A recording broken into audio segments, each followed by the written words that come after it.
রাজকীয় স্বাদে নিরামিষ মটর পনির। নমস্কার বন্ধুরা, আজ আমি করে দেখাবো একদম পেঁয়াজ রসুন ছাড়া নিরামিষ মটর পনির। ভাত, রুটি, পরোটা, ফ্রাইড রাইস সব কিছুর সাথে এত সুন্দর লাগে খেতে। এমনকি যে কোনো পুজো পার্বণেও এটি ভগবানকে নিবেদন করা যেতে পারে। চলুন তাহলে দেখা যাক। প্রথমেই কড়াই গরম করে আমি এর মধ্যে দিয়ে দিচ্ছি তেল। তেল গরম হয়ে গেলে আমি কেটে রাখা পনিরগুলো এর মধ্যে দিয়ে দিচ্ছি।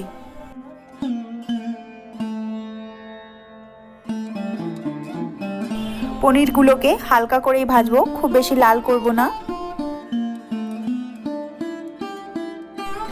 পনির হালকা করে ভেজে নিয়েছি, এবার একটা প্লেটে তুলে নিচ্ছি।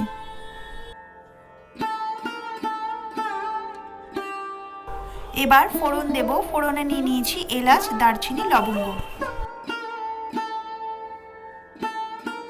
দিচ্ছি 2 চামচ আদা জিরে বাটা।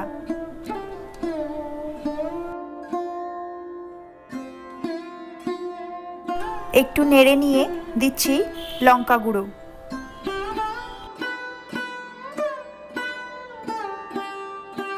এই রেসিপিটায় আমি হলুদ ব্যবহার করছি না। দিচ্ছি সামান্য একটু জল।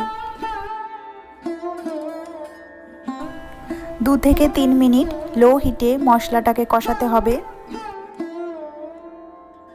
এরপর দিতে হবে 2 চামচ কাজু বাদাম বাটা।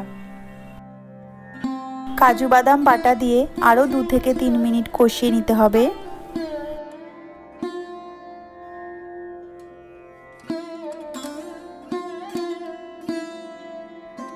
এবার আমি এর মধ্যে দিয়ে দিচ্ছি মটরশুঁটি। মটরশুঁটি দিয়ে আবারও ভালো করে কষাতে হবে। দিচ্ছি স্বাদ মতো নুন।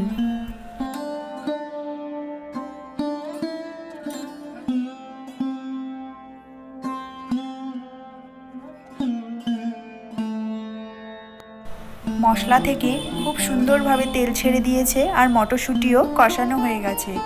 এবারে আমি জলের পরিবর্তে এর মধ্যে দিয়ে দিচ্ছি 1 বাটি নারকেলের দুধ।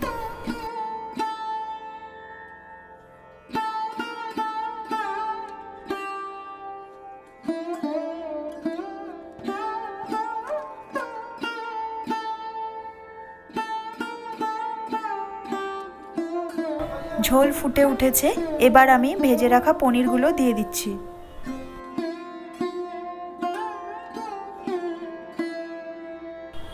পনির দেওয়ার পর মিডিয়াম হিটে 2 মিনিট মতো ফুটতে দেব।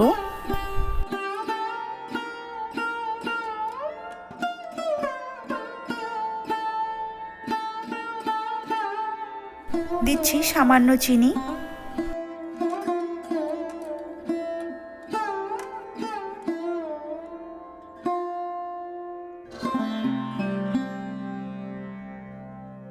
দিচ্ছি গরম মশলার গুঁড়ো।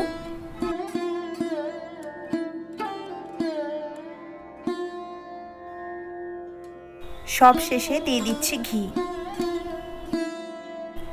যে কোনো নিরামিষ রান্নাতে একটু করে ঘি দিলে তার টেস্টটা আরও বেড়ে যায়।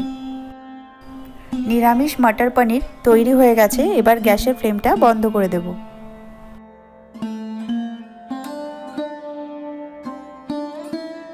এইভাবে নিরামিষ মটর পনির কাউকে রান্না করে খাওয়ালে সে প্রশংসা করবেই করবে। ভিডিওটা ভালো লাগলে চ্যানেলটা সাবস্ক্রাইব করার অনুরোধ রইল।